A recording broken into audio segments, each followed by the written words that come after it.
There is now less than a week left until the World Cup. Actually, by the time you are watching this video, there might be only hours left, and perhaps the first matches have even been played. This tournament will be bigger and different from any tournament ever held, at least among those I've watched. I have witnessed every World Cup tournament starting from 2002. I have testified to many matches that I watched with great excitement, featuring legendary footballers. And the fact that a few of these legends will still be in this tournament is another exciting aspect. But as I said, it feels like this tournament will be something else. It will be a tournament where high-quality teams and young, high-potential stars come together, where they will prove themselves. And more importantly, where everyone will fight for their country until the last drop of sweat.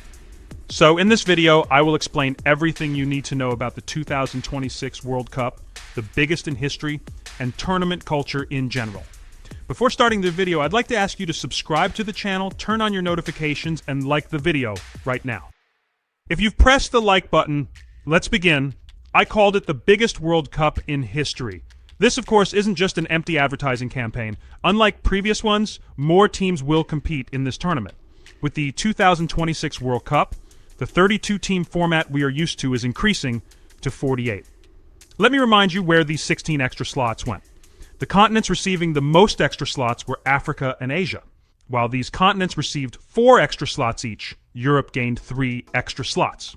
From the remaining slots, 2 were given to North and Central American Caribbean, CONCACAF, while South America also received 2. For the first time, the Oceania continent was given the right to send 1 team directly. Consequently, the number of matches in the tournament, which normally concludes in 64 matches, has increased to 104. In other words, so to speak, we're going to watch plenty of matches and get our fill of football this summer. 78 of the 104 matches will be played in the United States, while 13 matches each will be played in Canada and Mexico. In the tournament, which will be hosted by a total of 16 cities, 11 of these host cities will be in the USA, 3 in Mexico, and 2 in Canada. Additionally, one of the reasons I call it the biggest World Cup in history is the number of host countries. In 2002, a World Cup was organized with multiple hosts for the first time in history through the partnership of South Korea and Japan. Germany in 2006, South Africa in 2010, Brazil in 2014, Russia in 2018, Qatar in 2022, and now comes the first tournament organized with triple hosting by Canada, America, and Mexico. It has also been decided that this number of hosts will increase to 6 in 2030. Actually, 1 match each will be played in 3 countries. The other 3 countries will be the main hosts. But returning to today, the tournament with the highest number of hosts is here. America, which hosted in 1994, will experience this excitement for the second time. However, the situation is a bit different for Mexico. Having hosted in 1970 and 86, Mexico will be the first country to host a World Cup for the 3rd time. While on the subject, I'd like to touch upon a hosting scandal Mexico had in 1986. Actually, the 1986 World Cup falling to Mexico could have been a video topic on its own. FIFA had awarded the hosting of the 86 tournament to Colombia in 1974. However, on October 25, 1982, Colombia officially announced its withdrawal from hosting. The country's president, Betancourt, expressed a conflict of interest, stating, "The World Cup must serve Colombia. Colombia does not need to serve this structure." Following this, America, Canada, and Mexico announced their candidacies for hosting. FIFA, however, declared Mexico the host without even making inspection visits to the American and Canadian tests. Most people argued that this decision was shaped by the influence of FIFA's Mexican vice president and the Mexican Publishing Television Network. It is very likely that FIFA's Mexican vice president, Guillermo Cañedo, played a large role here and facilitated some diplomatic shortcuts. Henry Kissinger, the former U.S. Secretary of State who made that famous comment years later, was one of those following the process on behalf of America. And after the decision, he remarked, "The politics of soccer make Middle Eastern politics look like child's play." Emerging from that and winning the hosting, Mexico faced an even bigger test. Just 8 months before the tournament, in the earthquake of September 1985, the country lost approximately 30,000 citizens. Despite all this chaos, Mexico organized that World Cup, and with its organizational events, it became one of the tournaments that left a mark on history. Now those 3 countries that faced off in those years are working together and organizing a tournament together. In fact, these 3 countries even formed teams with their own mascots. Each host will have a mascot here. The mascot from America is the bald eagle. The bald eagle, America's national symbol animal, was chosen. Let's talk a bit about the tournament ball. Once again, Adidas became the ball sponsor of the tournament. The name of the team ball is Trionda. This name means 3 waves in Spanish. There are 3 different colors on the ball referring to the 3 hosts. As you already know, Adidas is now deeply identified with the World Cup. They have been producing World Cup balls for exactly 56 years since 1970. And the first tournament Adidas was involved in was again held in Mexico in 1970. Some will remember the ball. It was the iconic Telstar ball you see on the screen. The feature of the ball to be used this year is that it is a high-tech football ball offering a 4-panel aerodynamic surface, an advanced 500 Hz motion sensor, high flight stability, and real-time VAR data streaming. Thanks to these sensors, it transmits direct information such as handballs and offsides to the VAR center. It needs to be charged before the match. It has a battery life of about 6 hours. Along with its aerodynamic structure, it has a feature that improves accuracy and flight stability. But as I said, among these, the most talked about thing was that the ball would be charged. However, the grass where this ball will be used is also important, of course. If you haven't subscribed to the channel yet, you can do it right now. Meanwhile, let me get into the grass issue. According to FIFA rules, it is mandatory to have natural grass in the stadiums used for the World Cup. But in 2026, 8 stadiums that will host the tournament, including MetLife Stadium, SoFi Stadium, Lumen Field, Mercedes-Benz Arena, Gillette Stadium, NRG Arena, and BC Place, had artificial turf infrastructure. Because, as you know, American football matches are played here. FIFA was insistent on these rules despite the reaction from Americans, and as a result of infrastructure planning carried out at Tennessee and Michigan State universities for 5 years, natural grass turf applications were made to these stadiums. Most of the stadiums I mentioned are NFL stadiums. That's why artificial turf was used. Upon this natural grass arrangement, the president of the NFLPA, the NFL Players Association, showed a sharp reaction. In his statement, the president said that NFL players also have the right to use natural grass, and that artificial turf increases injuries compared to natural grass. So using natural grass is actually something that will benefit them too. However, one of the reasons artificial turf is used in these stadiums is that some stadiums are covered. If the stadium is covered, the grass can deteriorate over time because it doesn't get natural light. Therefore, it is necessary to install artificial daylight systems in the stadiums. FIFA and America together installed artificial lighting systems that provide 18 hours of daylight daily to feed the grass grown for the tournament. But outside of major organizations, local authorities do not want to incur such an expense for weekly NFL matches. Generally, we don't encounter such situations in World Cups. We are used to massive, bowl-shaped, open-top stadiums with natural grass. However, America will break new ground here with technological stadiums. Actually, another first. They had achieved a first in 1994, the first time they were World Cup hosts. The matches played at the Pontiac Silverdome in that tournament became the first World Cup matches in history played in an indoor stadium. Actually, at that time, there were a few more indoor stadiums in America, like the Houston Astrodome and the Caesars Superdome in New Orleans, but none of them met FIFA standards. They mostly got stuck on this artificial turf issue I mentioned. Since the year was 1994, it wasn't very possible to convert artificial turf to natural grass in a short time like it's being done now. But for the project and visibility, the Pontiac Silverdome Stadium was renovated with a superior effort. In the 32 years since the Silverdome, only 4 more indoor stadiums, 2 for men and 2 for women, have hosted the tournament.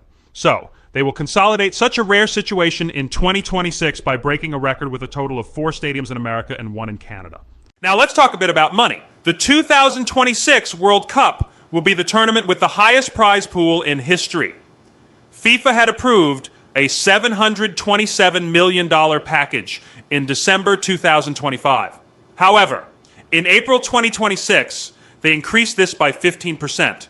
Bringing the total amount to be distributed to $871 million. To make a comparison, this prize pool was $440 million in Qatar. In other words, the total prize pool of the tournament will almost double. Of course, the increase in the number of teams has a significant effect here. Also, the championship prize is at a record level. While the federation of the country that lifts the trophy will receive $50 million, this is exactly $8 million more than the $42 million Argentina won in 2022.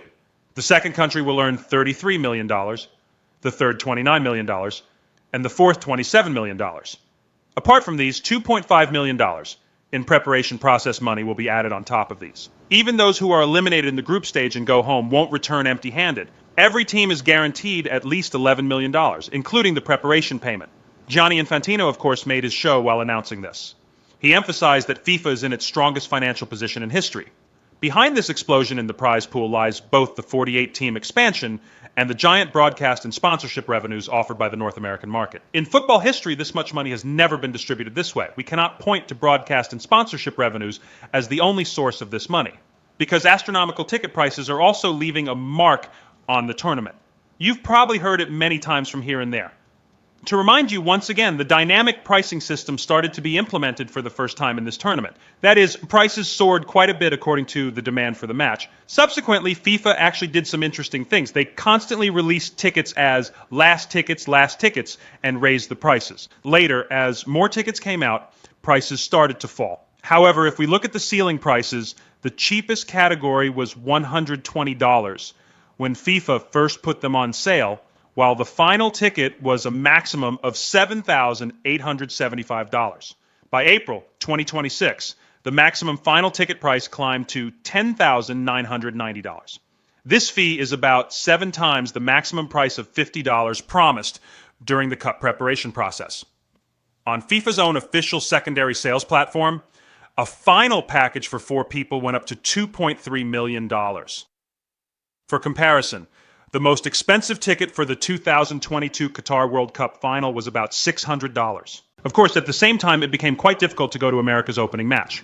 America will take the field against Paraguay in Los Angeles, but for that match, the cheapest category reached $940, and sales progressed extremely slowly compared to other matches. At this point, Donald Trump stepped in. Speaking to the New York Post, Trump said, "When I learned about the ticket price over $1,000, I wasn't aware of this figure," and added, "I would have liked to watch that match. Everyone would, but to be honest, I wouldn't pay that price either." He then said it would disappoint him if people from Queens, Brooklyn, and all the people who love Donald Trump couldn't go. On the other hand, in the New York municipality, as you know, there is a more socialist structure that already opposes Trump politically. There, a limited number of cheap tickets were offered for sale. Of course, it's not easy for us to buy those cheap tickets. It's something done so that New Yorkers can go to the match. But in this sense, the New York municipality should be congratulated. Returning to Trump's statement, you know the closeness between Trump and Infantino, yet Infantino made exactly the opposite statement regarding ticket prices. He said, "We must look at the market. We are in the most developed entertainment economy in the world.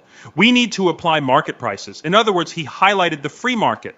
Thus, 2 close allies fell against each other for the first time like this in front of the world public. The fan organization Football Supporters Europe calculated the minimum amount a fan would pay to watch their team in every round, from the first match to the final, as approximately $6,900, which is almost 5 times that of Qatar. Therefore, the organization defined this situation as an unprecedented betrayal of the World Cup. Of course, FIFA had to take a step back after the criticisms and announced that it would offer a limited number of cheaper tickets for each match. However, these tickets amounted to about 5% of the total quota, and were not offered for sale for $60 as mentioned. I had the chance to get those tickets cheaper with the TFF Red Code. But as I said, it wasn't $60 or anything like that. Of course, besides the annoyance of this dynamic pricing I mentioned, there are also innovations in the tournament that will make people smile. In the final to be played at MetLife Stadium on July 19th, a halftime show will be organized for the first time in World Cup history. This is a somewhat debated topic. That is, although it doesn't please the football fan much, it's a good thing for people who look at it as general entertainment. For decades, final matches were presented with a strict sports-oriented structure. Nothing large-scale was done during halftimes. But in 2026, this seems to change forever. The traditional 15-minute halftime show will be replaced by a 25-minute extended performance this time. The person who took on the creative direction of the show is Coldplay's lead singer, Chris Martin. He will serve as curator and organize it, and we know there will be live broadcasts and organizations on giant screens in the heart of Manhattan. Besides the final show, there is another celebration within the tournament. Of course, on July 4th, 2026, special ceremonies will be held for the 250th anniversary of America's founding before the round of 16 matches to be played at Philadelphia's Lincoln Financial Field and NRG Stadium in Houston. The White House Task Force 250, established by the Trump administration, encouraged sports organizations to integrate events related to this anniversary into the organization. For example, on June 14th, a UFC event will also be organized on the White House lawn as part of the 250th anniversary celebrations. Plans also include holding giant freedom parades decorated with American flags at official FIFA festivals in host cities. Andrew Giuliani, director of the FIFA World Cup 2026 White House Task Force, described the tournament as an incredible opportunity to showcase America's first 250 years to the world. In other words, it has now turned from a football tournament into a full-blown American entertainment show, something that will show their power. Looking at all this July 4th show, the following question naturally comes to mind. So where is Washington? America's capital is not hosting World Cup matches in this historic year when the country celebrates its 250th anniversary, and this is an extremely rare situation in World Cup history. Even though Washington, D.C. is the capital of the host country, it was not selected as a host city. In fact, Ottawa, the capital of Canada, is not hosting either. Thus, Ottawa and Washington, D.C. entered the list of capitals that do not host matches despite being in the host country in World Cup history, and previously there were only two cities on this list. Bonn, the capital of West Germany in 1974, and Tokyo, the capital of Japan in 2002, were the partners of this title.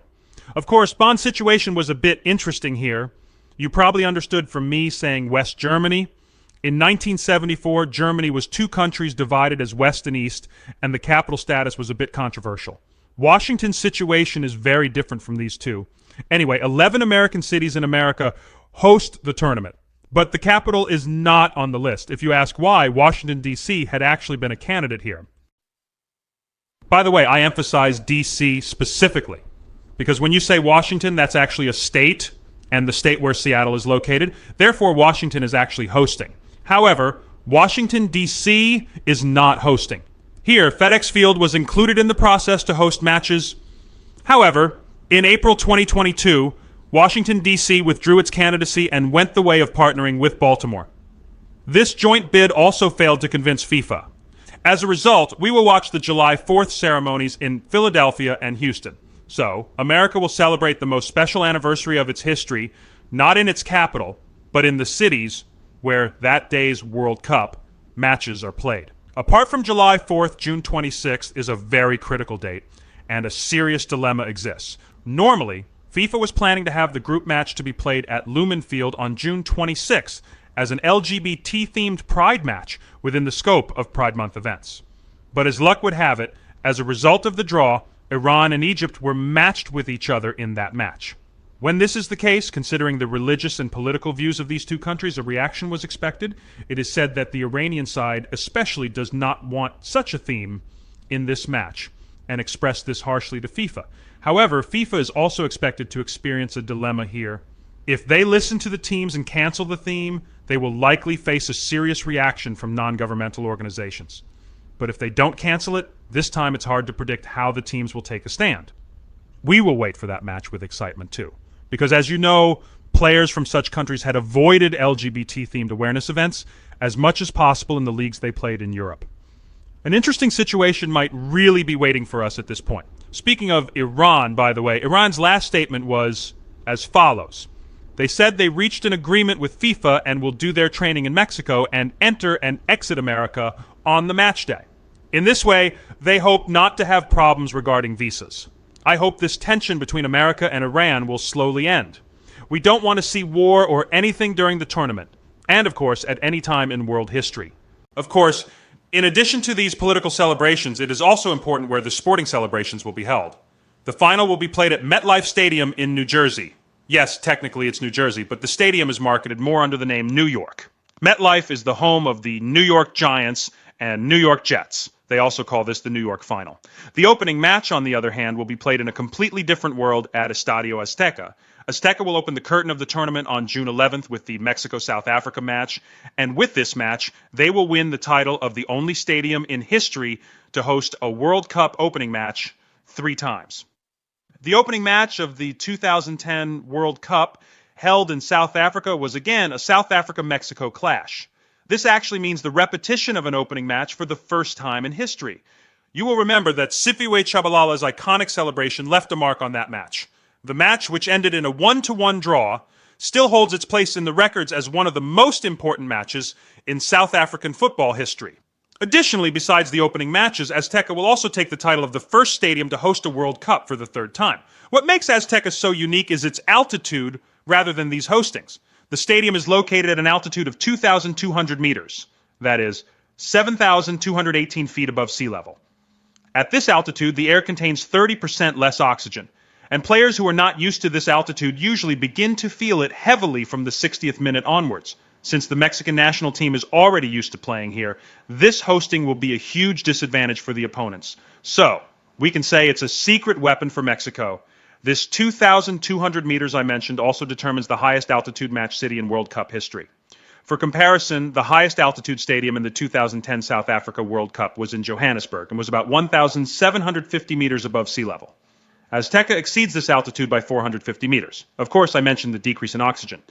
FIFA also has a serious rule on this issue. In 2007, FIFA had temporarily banned matches from being played in stadiums above 2,500 meters.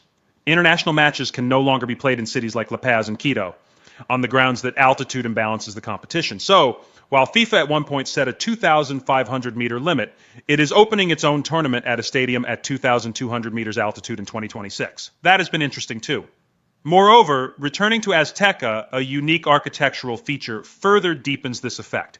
The playing field is positioned 7.5 meters below ground level, and the steep stands are designed to trap the sound inside. In other words, the crowd of 87,000 doesn't just sit in the stands, they literally collapse upon the opposing team. Even if the matches are supposedly played on neutral ground, as you can guess, a serious atmosphere in favor of Mexico will likely form at Azteca. South Africa has the opportunity to make history in the opening match at Azteca. Qatar, which lost to Ecuador in the last 2022 World Cup opening match, had become the first host country to lose an opening match. Let's see if South Africa can make Mexico experience this. We will watch it together. But South Africa also has a record. In the 2010 World Cup they hosted, they became the first country to do so by bidding farewell in the group stage. In 2022, Qatar repeated this. Mexico, on the other hand, is expected to advance from this group, of course. Our last topic is, of course, individual records and serious face-offs. We might officially be watching the last dance of Messi and Ronaldo this time. With the 2022 final, Messi broke Lothar Matthäus's record of 25 matches for the most appearances in World Cups, reaching 26 matches, and he holds this record. If he manages to play a full tournament in 2026, that is, if he at least sees the semifinals, he will reach 34 matches. And this could turn into a record that won't be broken for a very long time. Well, I mean, if the World Cup is played more frequently in the future, if the number of matches increases and the number of teams goes to 200, then it will be easier to break. But in the current format, wearing the jersey in 5 to 6 World Cups and playing this many matches every time is something very rarely seen in modern football.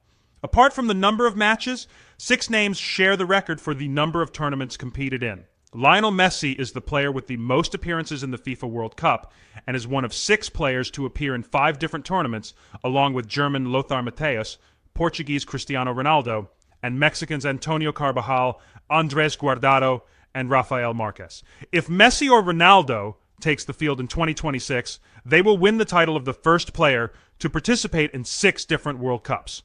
Both are equal at this point. So, this record could turn into a race between them. I even spoke a bit theoretically, but if there's no injury or anything, we expect both of them to play directly. But there's one more name. There could be a third name. Most of him, Ochoa, was included in Mexico's national team as a result of injuries. Despite his age, if he finds a chance to play, he will also share the record regarding the 6th World Cup. He was already one of the 2 goalkeepers to play in 5 World Cups with this form. Another curious topic of the tournament is, of course, the number of goals. Miroslav Klose holds this record by scoring 16 goals in 4 tournaments from 2002 to 2014.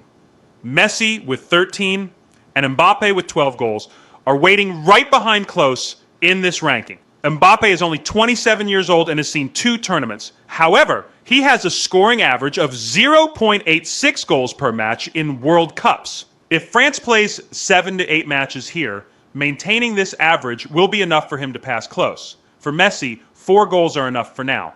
Therefore, this tournament will be the last hope, especially for Messi and Ronaldo, to write history for the last time in the World Cup.